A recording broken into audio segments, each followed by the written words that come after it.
Bonjour et bienvenue sur le blog Le meilleur du marketing francophone. Dans cette vidéo, je vais vous révéler quel type de format choisir pour tous vos produits d'information, ce qui vous évitera de passer pour un voleur, mais en plus de pouvoir faire payer plus cher votre produit. Alors, à l'heure actuelle, vous avez peut-être des difficultés pour choisir le format de vos produits d'information. C'est vrai, il y a tellement de possibilités. En plus, vous préférez peut-être utiliser plus un format plutôt qu'un autre, car vous êtes plus à l'aise pour créer un PDF par exemple, plutôt que de faire une vidéo.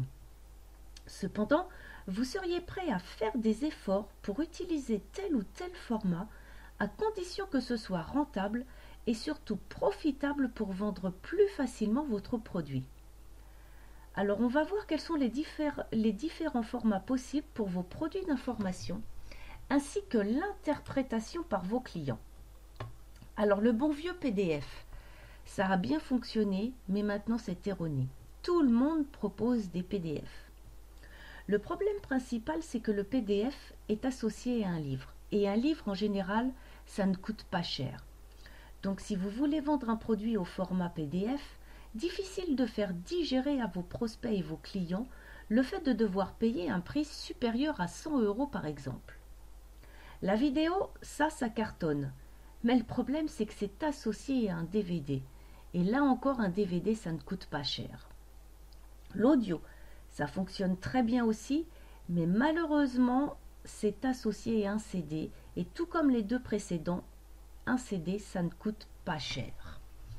Alors, comment faire pour proposer un produit pour lequel votre audience devra se retourner le cerveau pour trouver une comparaison, ce à quoi votre produit pourrait assimiler?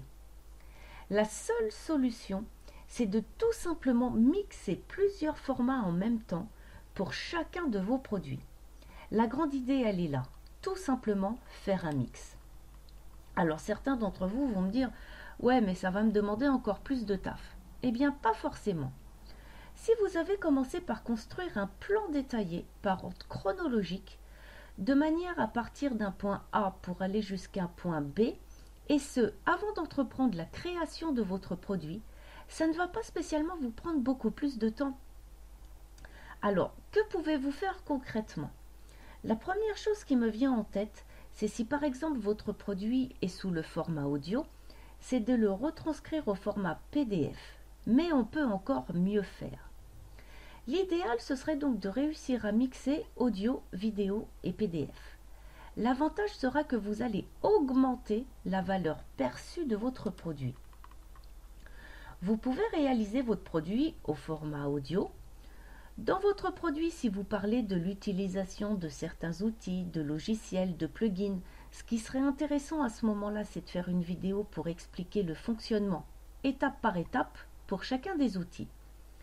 Et je suis sûre qu'à un moment ou à un autre, vous allez parler de ressources, des liens, des livres que vous avez lus, les outils auxquels vous avez fait référence, les logiciels que vous avez recommandés, et bien avec ces informations, créez tout simplement un PDF. Voyons maintenant comment vendre votre produit comme le boulanger vend une baguette de pain pendant votre période de pré-lancement. Alors il y a une chose qui est impérativement à retenir. Et c'est ce qui marche le mieux, du moins en tout cas à l'heure actuelle. C'est d'ajouter au minimum un bonus, et naturellement pas un truc qu'on retrouve aux quatre coins du web, ajouter une réduction et une surprise. Et bien évidemment, l'élément primordial, le sentiment d'urgence. Ce qui serait bien maintenant, c'est de savoir comment tirer un maximum de profit avec votre produit d'information, de manière à en faire pâlir de jalousie votre banquier. Eh bien, malheureusement, ces informations ici sont réservées uniquement au Master MMF, qui est avant tout un espace gratuit. Alors, si vous désirez en savoir plus, il vous suffit tout simplement de cliquer sur le lien que vous trouverez ci-dessous. Alors, c'est avec impatience qu'on se retrouve sur mon blog, le meilleur du marketing francophone.fr.